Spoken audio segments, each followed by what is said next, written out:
Tieto rozsiahle pozemky v Medzibodroží sú na predaj.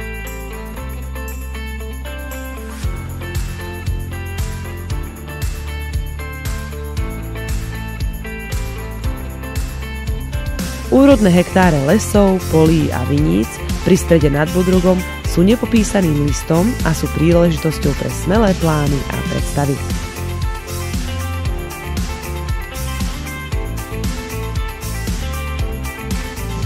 Keď vás táto ponuka zaujala, kontaktujte Tomáša Sékeliho, ktorý vás vezme na obhliadku a pomôže aj s maďarčinou, ktorá je v tomto pohraničnom regióne rozšírená.